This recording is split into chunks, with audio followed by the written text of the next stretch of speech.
काय असतं, आपल्या वडिलांच्याबद्दल सगळ्यांनाच आदर असतो, म्हणजे सगळ्यांनाच आदर असतो. तसा मलाही आदर होताच, अजूनही आहे. म्हणजे ते जाऊन आता किती 20-25 वर्ष होऊन गेली, जवळजवळ 30 वर्ष झाली खरं म्हणजे.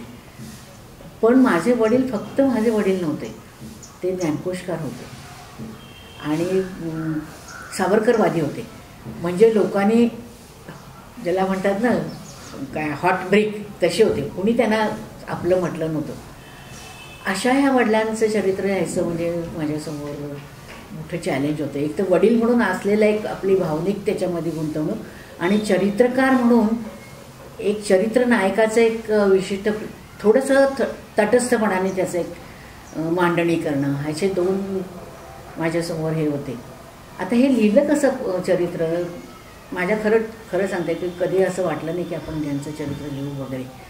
पण पद्मगंधाचे दिवाळी अंकामध्ये जाखड्यांनी मला सांगितलं की तुम्ही तुमच्या वडिलांच्या वरती एक लेख लिहा, म्हणून तो एक लेख लिहिला होता दिवाळी अंकामध्ये 2004 सालच्या बहुतेक.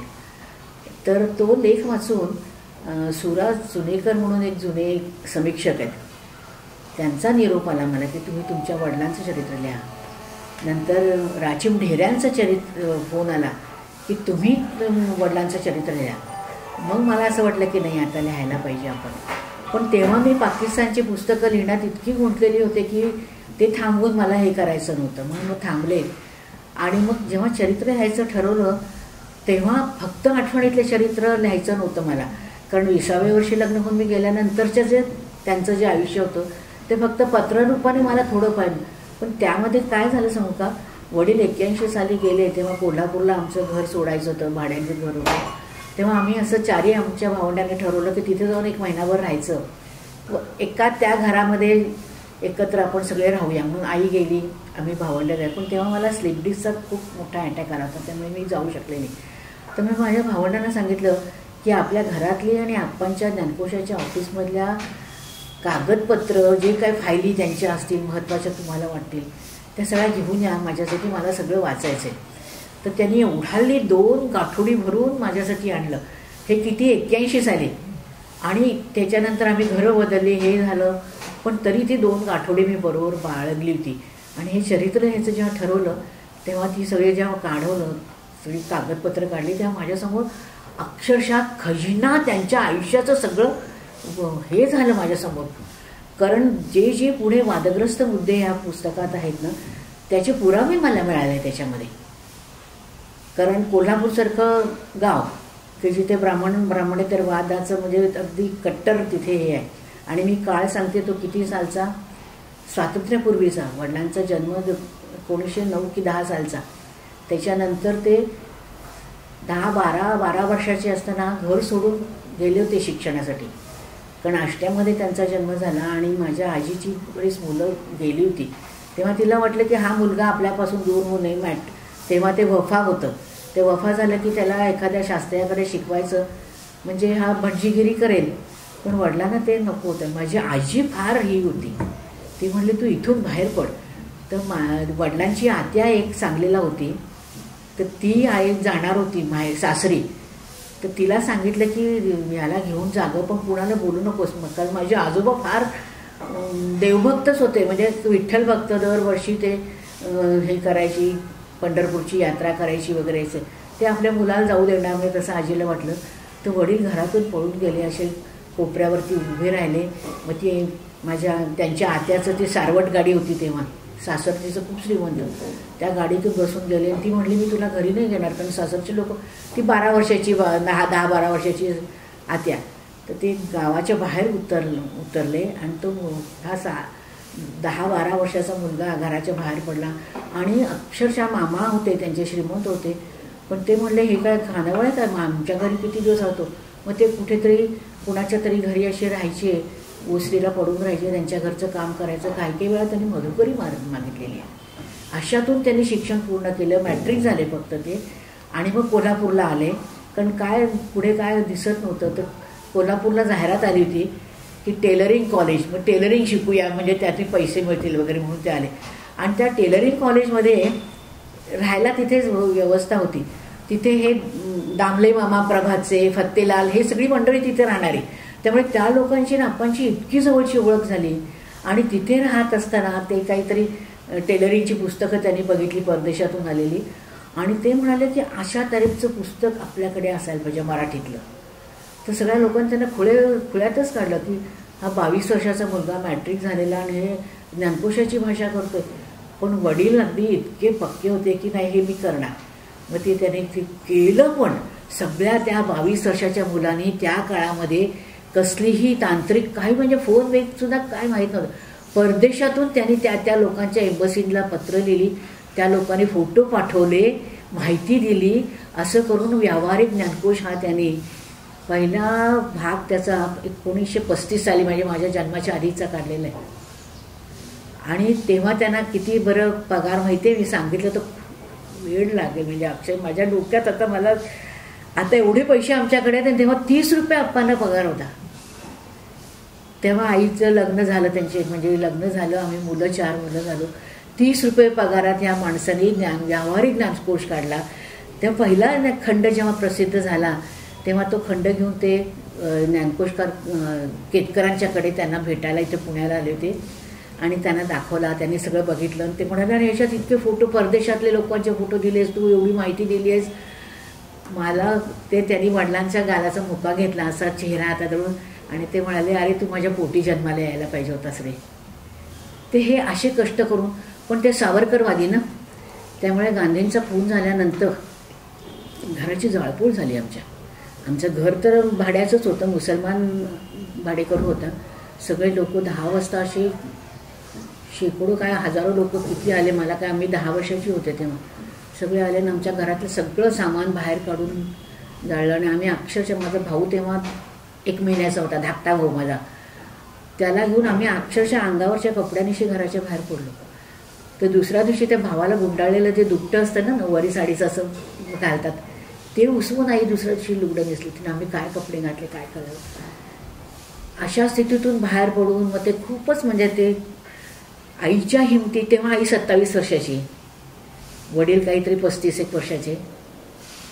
काय या तरुण वयातल्या माणसाने केलं असेल. पण असे धिंदवडे निघत, ते म्हणजे काय फारच, ते तुम्ही चरित्र वाचलं तरच तुम्हाला कळेल. असं करत करत आम्ही परत कोल्हापूरला आलो. आम्हाला घर मिळत नव्हतं वडिलांना, कारण सावरकरवादी म्हणून, पण एका माणसाचं घर मिळालं. मग शिक्षकाची नोकरी होती, त्यांना घ्यायला परत तयार नव्हते हा सावरकरवादी माणूस म्हणून, पण परत घेतलं त्यांना. मग परत नोकरी सुरुवात झाली आणि तेव्हा पगार होता 80 रुपये. अशा पगारात आम्ही राहिलो, हे केलं. आणि परत वडिलांना आणि एक सांगायचं राहिलं, 1935-36च्या काळामध्ये वडिलांनी भारतातला पहिला बालकोश केला होता. की त्यांना असं म्हटलं की ही, कारण 35-36 म्हणजे ते दुसऱ्या महायुद्धाच्या आधीचा काळ होता, पहिलं महायुद्ध झालं होतं. ही नवीन जी मुलं येत आहेत त्यांना सगळं कळलं पाहिजे म्हणून बालकोश त्याचे 2 खंड झाले होते. की लहान मुलांना 15 वर्षापर्यंत, वर्ष 7-8 ते 15 वर्षाच्या मुलांना शास्त्रीय माहिती कळली पाहिजे, जगाच्या राजकारणाचं थोडंफार ज्ञान झालं पाहिजे, असे ते बालकोश जगातले म्हणजे भारतातले पहिले बालकोशकार ते. असं करून मग 47 सालानंतर आम्ही कोल्हापूरला परत आलो 6 महिन्यानंतर. आणि परत ते त्यांना वाटतच ते कष्ट, फार फार कष्ट काढले त्यांनी. कारण सावरकरवादी असल्यामुळे नोकरीला कोणी ठेवूनच घ्यायचं नाही. ठेवून घेतलं तरी तेवढ्यापुरतं काम करायचं की परत नोकरीवरनं काढून टाकायचे. असे सगळे कष्ट सोसत मग त्यांना LIC म्हणजे त्यांचा मित्र होता, त्यांनी त्यांना नोकरी दिली 180 रुपये. म्हणजे तेव्हा असं वाटलं वा केवढे पगार मिळायला लागला 180 रुपये म्हणजे. मग थोडं स्थैर्य आल्यानंतर त्यांना परत असं वाटायला लागलं की ज्ञानकोश करायला पाहिजे आता. तर जावडेकर म्हणून एक शिक्षणाधिकारी आले होते, जिल्हाधिकारी कोल्हापूरला. त्यांनी सांगितलं की अहो भिडे, तुमचे ते व्यावहारिक ज्ञानकोशाचे खंड मला द्या. तर वडील म्हणले अहो ते सगळं जाळून गेले, कारण वडिलांचं ऑफिस पण सगळं जाळून टाकलं होतं ज्ञानकोशाचं, काही शिल्लक नाही. ते म्हणले दुसरी आवृत्ती काढा. ते म्हणले अहो माझ्याकडे काही शिल्लक नाही आहे, दुसरं जर करायचं झालं तर नव्यानेच करायला लागेल आणि सगळी माहिती जुळवायला लागेल, ते फार खर्चिक काम आहे. तर ते म्हणाले की मी महाराष्ट्र सरकारला म्हणतो आणि तुम्हाला काहीतरी सोय करूया, तुम्ही तुमचा प्रोजेक्ट रिपोर्ट ज्याला आपण म्हणतो ना तसं तयार करा. ते सगळं आप्पांनी तयार केलं, पण ते जावडेकरांची बदली होऊन गेली, पण ते आप्पांच्या डोक्यातून जात नव्हतं. आणि तेव्हा संयुक्त महाराष्ट्र झाला होता आणि यशवंतराव चव्हाण हे होते मुख्यमंत्री, आणि ते कोल्हापूरला येणार होते पन्हाळ्याला. त्यांना तब्येत बरी नव्हती म्हणून ते राहायला तिथे आले होते. तेव्हा मग आपण कोणीतरी म्हणाले की ते चीफ मिनिस्टर इथे आले, त्यांना तुम्ही भेटा. मग आप्पासाहेब त्यांना भेटले, त्यांना सगळी कल्पना सांगितली. ते म्हणले हो फार छान आहे, आम्हाला महाराष्ट्रामध्ये हे सगळं करायचंच आहे, आता आमच्या डोक्यातच आहे असं सगळं. नवीन महाराष्ट्र म्हणजे संयुक्त महाराष्ट्र झाला आहे, तर तुमचा प्रोजेक्ट रिपोर्ट द्या मला, मी मुंबईला गेलो की सगळं करतो. आप्पांनी दिला. तिकडे गेल्यानंतर त्यांच्या ऑफिसमध्ये पत्र आलं की हे तुमचं दिलेलं आहे आमच्या, आणि पुढची प्रोसेस आता सुरू होईल, तुमचं हे प्रोजेक्ट आम्ही बहुतेक आम्ही ॲक्सेप्ट करू. असं सगळं झालं. आप्पासाहेब हेलपाटे घालतात काय झालं. आणि तेवढ्यात ते 60 साली हे झालं ना विश्वकोश, ते नंतर झालं, पण ते मराठी साहित्य काय ते त्याची वाईचं विश्वकोश कार्यालय, आणि आप्पांचं प्रोजेक्ट सगळं ते लक्ष्मण शास्त्र्यांनी दिलं. आप्पांना काहीही दिलं नाही. म्हणजे विश्वकोशात काम करणारे सदाशिव आठवले म्हणून आपले इतिहास तज्ज्ञ होते, ते कोल्हापूरचे जुने तिथे प्राध्यापक होते म्हणून आप्पांची ओळखीचे होते, त्यांनी सांगितलं. नंतर कमल गोखळे म्हणून इतिहास PhD केलेला, त्यांनी सांगितलं. कितीतरी लोकांनी सांगितलं अहो तिथलं सगळं काम तुमचं प्रोजेक्ट समोर ठेवूनच आम्हीच करतोय म्हणे. पण आप्पांना परत तरी पण आप्पांनी हे सोडली नाही, हिंमत सोडली नाही. ते परत महाराष्ट्र सरकारला बोलत राहिले की तिथे तुम्ही जो पैसा त्यांना 5 कोटी रुपये त्यांना तेव्हा दिले होते बँकेमध्ये, तर तुमचं काम सुरू व्हायला फार मोठ्या प्रमाणावर तुमचं काम आहे, तर त्याचे जे व्याजाचे पैसे असतील ना तेवढे तुम्ही फक्त मला द्या, तुमचं ते काम सुरू होईपर्यंत, तेवढ्यात मी माझे काम सुरू करतो. त्याला सुद्धा त्याने नाही म्हटलं. एवढंच नाही तर मग माझी आई त्यांना काय म्हणाली, महाराष्ट्र सरकारकडून काही नाही, मग तुम्ही केंद्र सरकारला विचारा ना. मग तिथे पत्र पाठवल्यावर त्यांचा पहिला 15,000चा चेक आला होता. तर आप्पांनी मला पत्रात लिहिलं होतं, चेक आला, मला खरं वाटे ना मी तो चेक 10-12 दिवस वटवला नाही, खिशात ठेवून हिंडत होतो नुसता, अशी स्थिती. आणि मग पहिल्या 15,000त आप्पांनी पहिला खंड काढला. कारण आईला सांगितलं होतं हे 180 रुपये मला मिळत आहेत, त्यातला निम्मा पगार मी माझ्या ज्ञानकोशासाठी वापरणार, निम्म्या पगारात घर चालव, मी जरी मेलो तरी परत तडफडत जन्म घेईन आणि हे काम पूर्ण करेन. ही जिद्द होती त्या माणसाची. म्हणजे इतक्या तऱ्हेने त्यांच्या आयुष्यामध्ये संकट आली, पण कधीही न डगमगता.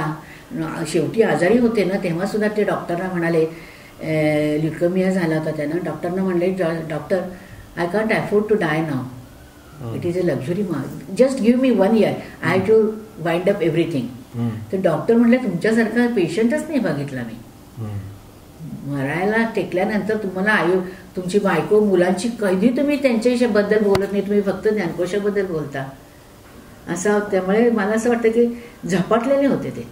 आणि मग ते गेल्यानंतर त्या ऑफिसचं ते सगळं कामाचं करायचं का. मी तेव्हा किती लहान होते, मला तर त्यातलं कळतच नव्हतं. भाऊ ते इंजिनियर, काय करायचं आम्ही खूप प्रयत्न केले. तेव्हा सुद्धा वरदा प्रकाशनचे भावे आहेत ना, त्यांनी तयार झाले होते, मी सगळं तुमचं काम पूर्ण करतो. आम्ही म्हटलं आम्हाला यातून पैशाची काही अपेक्षा नाही, आप्पांच्या ज्या सगळ्या नोट्स काढलेल्या आहेत, फाईल आहेत, त्या सगळ्या आम्ही तुम्हाला देतो. ते म्हणले मी पूर्ण करतो. आणि प्रॉमिस केलं त्यांनी मला. नंतर त्यांचं पत्र आलं की म्हणलं नाही होते. मी त्यांना विचारलं भावे काय झालं. ते म्हणाले मला फोन आला आणि तुम्ही हे काम करू नका असं. मी तुम्हाला नाव सांगत नाही. म्हणजे वडील गेल्यानंतर सुद्धा त्यांचा पिच्छा सोडला गेला नव्हता.